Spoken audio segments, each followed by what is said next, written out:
I'm fine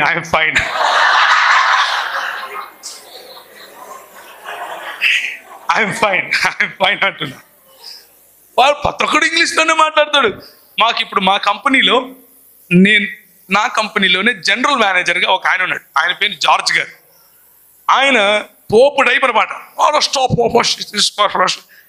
చూస్తున్నాను, ఏం మాట్లాడుతున్నాడు ఈయన ఏ భాష మాట్లాడుతున్నాడు, నా జీవితంలో ఎప్పుడన్నా నేను అర్థం చేసుకోగలుగుతానా ఈయన మాట్లాడేది అనుకుంటున్నా. ఈ బిస్కెట్లు తిని ఇంకా చాలేరా బాబు ఈ నుంచి తిందామని పడేసిన అక్కడ నుంచి బతికినారా బాబు అనుకొని పోతూ ఒక గిటార్ కొనుక్కొని పోయాను. ఎందుకు? అతి ముక్కలు అయింది కదా, గిటార్ అన్నా ఉంటే ఏదో ఒకటి పాడదాంలే అనుకున్నా. ఇంటికి తీసుకుపోయి గిటార్ కొడుతుంటే పక్కన వాళ్ళు వచ్చినారు, రే ఆపురా అంటున్నారు. ఏంది వాళ్ళు కొడితేనేమో గిటార్ అంత బాగుంది, నేను కొడితే ఇట్లుంది ఏంది? వాళ్ళు అన్నారు, ఎట్ట పడితే అట్లా కొట్టేది కాదురా, దానికి ఒక రకం ఉంటుంది, దాన్ని పట్టుకోవాలా, దాన్ని కొంచెం కొట్టాలా అంటే, అన్న ఒకటి నేర్పిస్తావా అన్న అని అడిగా. నేర్పిస్తావా అన్న అంటే, నేను ఓన్లీ భక్తి పాటలే పాడతాను అన్నాడు. అబ్బా ఓయమ్మ ఏంటా భక్తి పాటలు అని అంటే, ఇంకా ఆయన ఇదే యేసు పాటలు పాడుతున్నాడు. ఈ యేసు మతం వాళ్ళు ఎప్పుడు మారరా అనుకున్నా. అయ్యే పాడాలంటాడు, అయ్యే నేర్పిస్తా అంటాడు, కార్డ్స్ అని ఏదో రాయించినాడు. సరే ప్రాక్టీస్ చేస్తాడు. మళ్ళా శనివారం వచ్చింది. శనివారం వస్తే మళ్ళా వచ్చాడు ఈయన, మీటింగ్ లేదన్నా నేను రానన్నా నా వల్ల కాదన్నా. ఎందుకంటే శనివారం పోతే ఫస్ట్ టైం తెల్ల బొచ్చేసుకుని ఒక ఆయన నిలబడుకొని, దేవుడు లోకానికి వెలుగై ఉన్నాడు, దేవుడు లోకానికి మొత్తం అదే చెప్పినాడు. అప్పటి నుంచి స్టార్టింగ్ నుంచి ఎండింగ్ వరకు చూడబ్బా, దేవుడు లోకానికి వెలుగు, దేవుడు. నేనేం చేయాలా?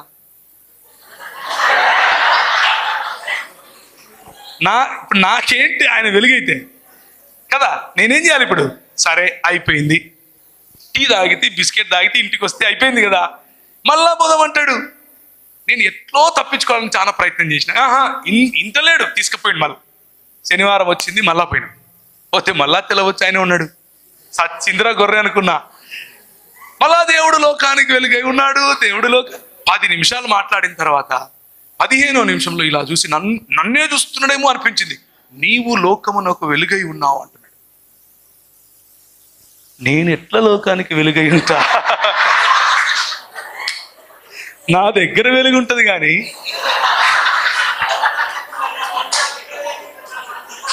నేను ఎట్లా లోకానికి వెలుగవుతా?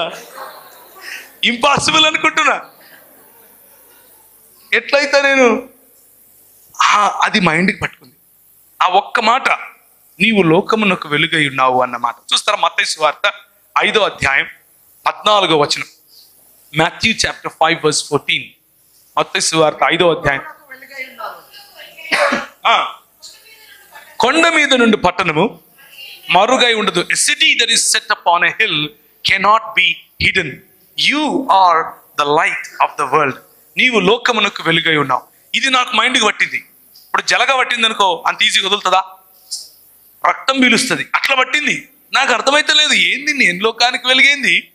ఇంటికి పోయి ఒక్క బైబిల్ పాతది, అంత కొంచెం చినిగిపోయింది, దిండు కింద పెట్టుకుంటాం. ఎందుకు పెట్టుకుంటాం మనం? ఏం చెప్పు చూడు, మా జాతి చూడు, ఎందుకు పెట్టుకుంటాం? దయ్యాలు రావద్దు నెంబర్ 1, కళలు రావద్దు నెంబర్ 2. పుస్తకం కింద పెట్టుకుంటాం. ఎందుకు పెట్టుకుంటాం? చదివితే నెత్తికి ఎక్కుతుంది. ఇంకా చాలా యూజెస్ ఉన్నాయి బైబిల్తో. దిండు కింద పెట్టుకోవచ్చు, పుస్తకం కింద పెట్టుకోవచ్చు, బ్యాగులో పడేసుకోవచ్చు కదా. నేను అంతే సేమ్. అది తీసి ఎత్తుకుతున్నా, ఫస్ట్ నుంచి లాస్ట్ వరకు ఈ న్యూ టెస్టిమెంట్ చదువుతున్నా. ఆ పక్క రూమ్లో మా వాళ్ళు రెగ్యులర్గా కూర్చొని, ఏమిరా పేకటకు వస్తలేవు అంటున్నారు. నాకు అర్థమైతే లేదు, నేనేమో చదువుతున్నా. ఎక్కడుంది అది? నేను లోకానికి వెలుగుని ఎట్లా అవుతా? ఎక్కడుంది అది అని వెతుకుతున్నా. పక్కన అడగచ్చు కదా. ఎందుకు అడగం? ఇగ్గో అమ్మా, ఇక్కడ ఇగ్గో. ఊరికే అడుగుతామా? మరి నీకు అది కూడా తెలియదురా అంటే ఏ బాయిలో దూకు సావాలా కదా? అవునా కదా? ఇప్పుడు మత్తయి సువార్త అంటే మనోళ్ళు పాత నిబంధనలు ఎత్తుతున్నారు ఇక్కడ. అది అవునా కదా? సో ఇక్కడ ఎవరిని అడగకూడదు, మనమే కనిపెట్టాలి. 5 రోజులైంది. ఆ 5 రోజుల్లో నేను గమనించింది ఏంటంటే, నా గంజాయి, నా సిగరెట్టు, నా మందు, నా చెడు తలంపులు, నా కొట్లాటలు ఏవి కూడా ఆ 5 రోజుల్లో నా పైన రాజ్యం చేయలేకపోయాయి. ఈ 5 రోజులు నేను అదేదో పిచ్చి పట్టినోడ్లాగా ఇది వెతుకుతున్నా. ఆ వెతికే క్రమంలో ఈ కొత్త నిబంధన మొత్తం ఒక 5 సార్లు చదివాను, రోజుకొకసారి. ఎందుకు? ఈ వచనం కనుక్కోవడం కోసం. లాస్ట్ దొరికినా కానీ చదువుతూనే ఉన్నా. నేనున్న రూమ్ పక్కనే రైల్వే ట్రాక్. పొద్దున్న నుంచి రాత్రి వరకు కనీసం ఒక 100 రైళ్లు పోతాయి సికింద్రాబాద్ దగ్గర. కానీ ఆ 5 రోజుల్లో ఒక్క రైలు శబ్దం కూడా నాకు వినపడ. ఒక రకమైన ట్రాన్స్ అన్నమాట, ఒక రకమైనటువంటి రూపాంతరము చెందేటటువంటి ప్రక్రియ, మెటమార్ఫిజం చెందేటటువంటి ఒక ప్రక్రియ, ఒక ప్రాసెస్ మొదలైంది. ఆ ప్రాసెస్లో మెల్లిమెల్లిగా నా విలువలు మారిపోతున్నాయి. ప్రజలను నేను చూసే దృక్పథం మారిపోతా ఉంది. నా పట్ల నాకుండే దృక్పథం మారిపోతా ఉంది. 5 రోజుల్లో ఒకానొక రోజు నేను చదువుతున్న రూమ్ అంతా పెద్ద వెలుగు. ఆ వెలుగులో నన్ను ఎవరైతే కడప విడిచిపెట్టి హైదరాబాద్కు వెళ్ళు అని ఫోర్స్ చేస్తున్నట్లుగా నాకు అనిపించిందో, అదే వ్యక్తి లేకపోతే అదే స్వరం, అదే సన్నిధి నేను మళ్ళీ అనుభవించాను. ఆ అనుభవంలో నాకు రూపాంతరము లేకపోతే మారు మనస్సు అనుభవం. నా పాపాలన్నీ కనిపిస్తున్నాయి. నా బ్యాక్ బెంచు, నేను చేసిన పనులు, నేను తాగిన గంజాయి దగ్గర నుంచి ప్రతి ఒక్కటి అన్నీ కనిపిస్తున్నాయి. నేను నా పాపాలు ఒప్పుకుని ప్రభు దగ్గరికి రావటం జరిగింది.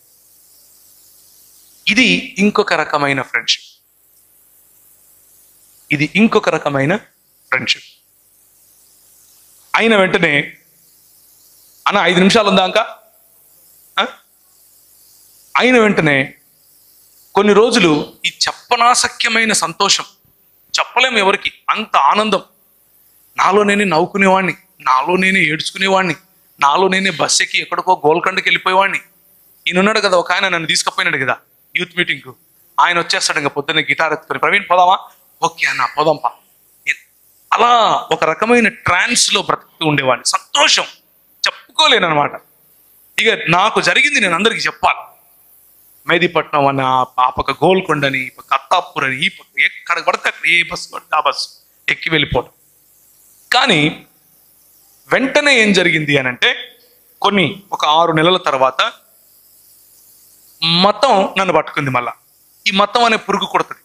దీని తర్వాత దేవుని బిడ్డ అన్న బ్రాండ్ పడగానే ఒక మతం అనే పురుగు కొడుతుంది. ఇప్పుడు నేను దేవుని బిడ్డను. ఎవరి బిడ్డను? ఇప్పుడు నాకు 40 ఏళ్ళు వచ్చాయి కాబట్టి మొన్ననే ఇది ఇచ్చారు, పెట్టుకో నాయనా, ఇది పెట్టుకోకపోతే గుడ్డను పోతావు, చక్కగా నీకు కనపడదు అని. కానీ ఆ రోజుల్లో కూడా నాకు ఇలాంటిదే ఉండేది. నేను కాలేజ్కి వెళ్ళినప్పుడు కూడా నాకు ఇచ్చారు.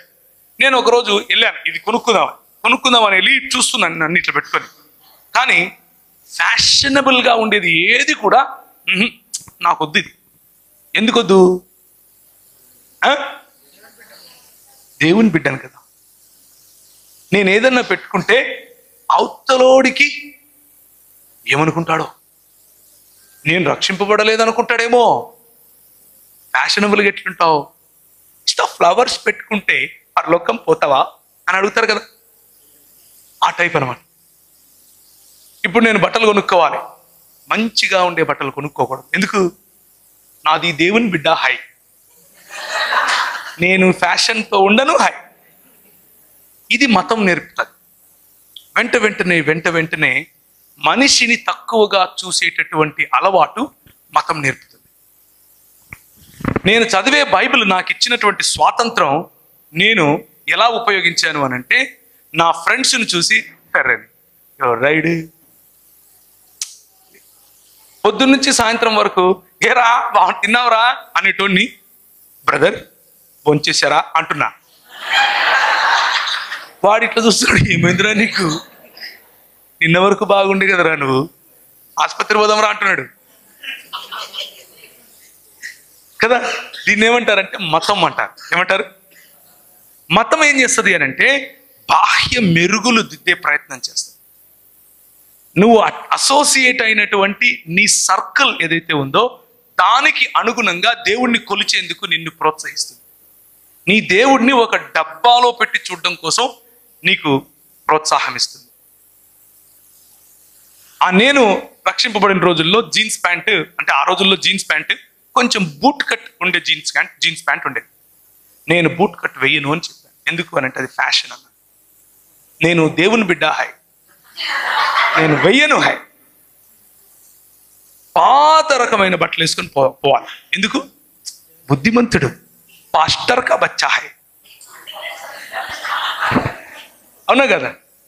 Pressure, peer pressure. ఎంత ప్రెషర్ అంటే religion brings you, religion throws you into pressure. అందుకనే చాలా మంది యవనస్తులు యేసు ప్రభు దగ్గరికి రావాలంటే రారు. ఎందుకు రారు అని అంటే ప్రపంచంలో నిన్న ఒక శనివారము ఒక కమ్యూనిస్ట్ ఆయన, ఒక ఆర్ఎస్ఎస్ అంటే ఎక్స్ఆర్ఎస్ఎస్, ఇంకొక అంబేద్కరిస్ట్, ఈ ముగ్గురిని కూర్చోబెట్టి నేను ఒక చర్చ కండక్ట్ చేశాను రక్షణ టీవీలో. డిబేట్ లాంటి చర్చ. ఆ చర్చలో ఈ ఆర్ఎస్ఎస్ ఆయన అంటున్నాడు, యేసు ప్రభు అంటే ఎవరికి ఇబ్బంది ఉంటుందండి? ప్రపంచంలో అందరూ యేసు ప్రభుని నమ్ముతారు, అందరూ యేసు ప్రభు అంటే ఇష్టమే, కాకపోతే క్రైస్తవులు చూస్తేనే చిరాకు అంటున్నాడు. క్రైస్తవులను చూస్తే చిరాకు. నిన్న నేను కర్నూలులో ఉన్నాను. నిన్న రాత్రి 11 గంటలకు డ్రైవ్ చేసుకుంటూ నేను ఒక్కనే, నేనే డ్రైవరు, నేనే క్లీనరు, నేనే వాషరు. హైదరాబాద్కు వచ్చే వరకు 2 అయింది. కానీ ఎందుకు అంటే అక్కడున్న పాస్టర్ గారి పిల్లలు నాకు ఈ మాట చెప్తున్నారు, అన్న అంత బాగుందన్న, కానీ మా సంఘంలోకి రావాలంటే ఇది ఒక పెద్ద పరిసయ్యుల గుంపన్న అంటున్నారు. ఏం గుంపు? ఎందుకు అనంటే బయట తెల్ల కనిపిస్తారన్నా, లోపల మాత్రం కుళ్ళన్నా, కుళ్ళు. ఇది మన సమస్య. ఎక్కువ మంది యంగ్ పీపుల్ ఎందుకు యేసు ప్రభువును వెంబడించడానికి దూరంగా ఉంటారు అంటే వాళ్ళకు కావలసిన ఫ్రెండ్షిప్ దొరకదు, వాళ్ళకు కావలసిన రిలేషన్షిప్ సంఘంలో మనం ఇవ్వలేకపోతున్నాం. సంఘంలో అది కనిపించదు. వాళ్ళకి ఏమనిపిస్తుంది అని అంటే this is a boring life, boring life. Prabhu ఒకరోజు నేను క్యాట్ కోసం ప్రిపేర్ అవుతున్నాను. క్యాట్ అంటే MBA entrance examination, common admission test. CAT కోసం ప్రిపేర్ అవుతూ ఉంటే మతం శుక్రవారం వస్తే ఏం చేయమని చెప్తుంది? విన్నావా? మా జాతే ఎక్కువ ఉంది ఇక్కడ. పోస్టింగ్ చేయాలి. పోస్టింగ్ చేయడం కోసం అంటే అలాగే పలికేవారు మా సంఘంలో, పోస్టింగ్ చేస్తున్నావా బ్రదర్ అన్న? చేస్తున్నానా? చేయలేదంటే నేను తక్కువ జాతికి చెందిన క్రైస్తవుడిని అయిపోతాను కదా, నేను పనికిరాని క్రైస్తవుడిని అయిపోతాను కదా. పాస్టింగ్ చేయడంట. సరే నేను చేస్తా. శుక్రవారం వచ్చింది, నారాయణగూడ బ్యాప్టిస్ట్ చర్చ్కి వెళ్ళాను. ఫాస్టింగ్ చేసుకుంటూ ఉదయం నుంచి సాయంత్రం వరకు ప్రభుత్వ గడపాలి అని మతపరమైనటువంటి కోరిక, మతపరమైనటువంటి ప్రభువును సంతోష పెట్టాలి అన్న కోరిక. ఈ మతంలో నేను వెళ్ళి ప్రార్థన చేయటం మొదలుపెట్టాను. ఆమోసు గ్రంథం ద్వారా ప్రభువు నాతో మాట్లాడుతున్నాడు. నా కళ్ళు తెరిచే ఉన్నాయి. నా ముందు ఒక పెద్ద దర్శనం. అందులో ప్రభు అయిన యేసు క్రీస్తు తెల్లటి బట్టలు వేసుకుని తన చేతులు ఇలా బారుగా చాపి ఉంటే, టోపీలు పెట్టుకుని కల్దీయులు చాలా మంది ముస్లింలాగా కనిపిస్తున్నారు నాకు. కొన్ని వేల మంది, కొన్ని లక్షల మంది ఆయన చేతుల్లోకి దూరిపోతున్నారు. అది నాకు కనిపిస్తుంది. ఆ తర్వాత హబక్కూకు గ్రంథం 3వ అధ్యాయం నుంచి అంజూరపు చెట్లు ఫలించకపోయినను, చాలలో పశువులు లేకపోయినను, ఆ వాక్య భాగం నాకు కనిపిస్తోంది. నేను చదువుతున్నాను దాన్ని. అప్పుడు నేను ప్రభు నన్ను ఉత్తర భారతదేశంలో పరిచర్య కోసం నువ్వు వెళ్ళాలి అని నాతో మాట్లాడుతున్నాడు. ఉత్తర భారతదేశంలో పరిచర్య కోసం నువ్వు వెళ్ళాలి, ఇందోర్ అనే పట్టణానికి నువ్వు వెళ్ళాలి. మళ్ళీ యాజ్ యూజువల్ ఒక బ్యాగ్ తీసుకున్నాను, 2 జతలు వేసుకుని బయలుదేరాను. మా వాళ్ళందరూ అంటున్నారు, నీకేం పిచ్చి పట్టిందిరా, నువ్వు ఆడ ఎవరు తెలియదు, నీకు భాష రాదు అంటే, నాకు వచ్చు అన్న. ఏమొచ్చు అంటే, ఇదర్ ఆతా హై మై జాతా హై, ఈ 2 వచ్చు. తుమ్ ఆతా హై మై జాతా హై, ఈ రెండు హిందీ భాషలో బాగా వచ్చు నాకు. అది వచ్చు అన్నాను. ఒరే నిన్ను తొక్కి చంపేస్తారా వాళ్ళు అన్నాడు. నో ప్రాబ్లం, వెళ్ళిపోతా. కసి, దేవుని కోసం, దేవుడు మాట్లాడాడు అన్న కసి. కానీ ఆ రోజు ప్రార్థనలో గడిపిన సమయం నాకేం నేర్పింది అని అంటే, మతం కాదు నాకు కావాల్సింది, నువ్వు నాకు కావాలి అని ప్రభు నేర్పించాడు. It is not about religion. మత ప్రాతిపదికన చేసే పనులు నీకు రక్షణను తీసుకొచ్చి ఇవ్వవు, నీ రక్షణను పోగొట్టవు. జాగ్రత్తగా వినండి మళ్ళీ. మత ప్రాతిపదికన చేసే పనులు నీకు రక్షణను కొనివ్వవు, నీ రక్షణను పోగొట్టవు. కానీ ప్రభు అయిన యేసు అన్నట్లుగా నిన్ను మలినం చేసేది నీ మనసులో నుంచే వస్తోంది. నిన్ను మలినం చేసేది నీలో నుండే వస్తోంది. హృదయము మోసకరమైనది. అత్యంత విచారకరమైనటువంటి ఆలోచనలు, తలంపులు అందులో నుంచి వస్తాయి. నరుల హృదయాలోచనల ఊహలోని తలంపులోని ఊహ అంతయు కేవలం ఎల్లప్పుడూ చెడ్డది. సో బాహ్య మెరుగులు దిద్దటం అనంటే సమాధికి సున్నం వేయటమే. సమాధికి సున్నం వేసినంత మాత్రాన లోపల రోజా పూలు ఉంటాయా? శవమే ఉంటుంది.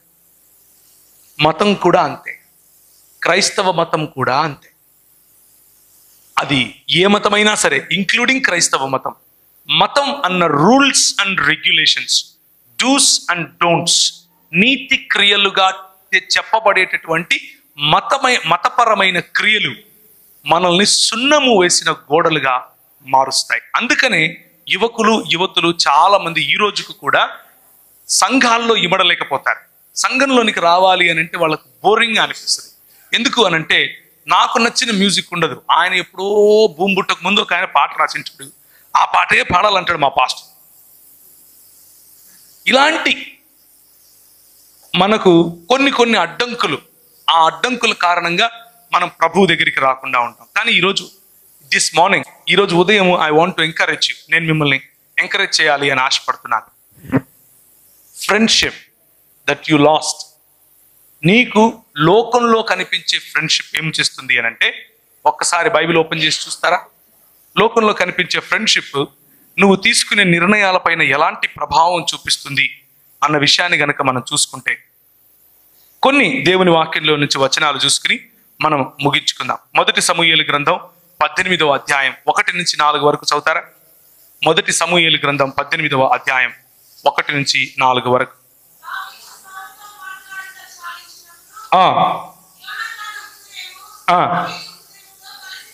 యోనతాను హృదయము దావీదు హృదయముతో కలిసిపోయెను.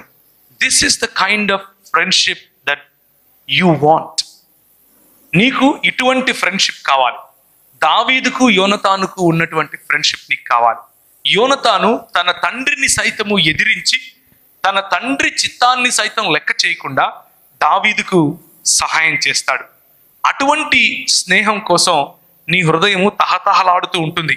నీ హృదయంలో అలాంటి స్నేహం కోసమే నువ్వు వేచి చూస్తూ ఉంటావు. అయితే ఈ లోకంలో అంత ఈజీగా ఇటువంటి ఫ్రెండ్షిప్ దొరకదు. ఇటువంటి మనకు దొరికే ఫ్రెండ్షిప్ కొన్నిసార్లు ఏం చేస్తుంది అని అంటే, మన నిర్ణయాలపైన భయంకరమైనటువంటి ప్రభావము చూపిస్తుంది. ఆ ప్రభావము కొన్నిసార్లు మనల్ని తప్పుడు దిశగా కూడా తీసుకెళ్తుంది. ఒకసారి చూస్తారా, ఆ ప్రావర్బ్స్ అంటే నీతి వచనం, సామెతలు 1వ అధ్యాయం 10 నుంచి చదవండి.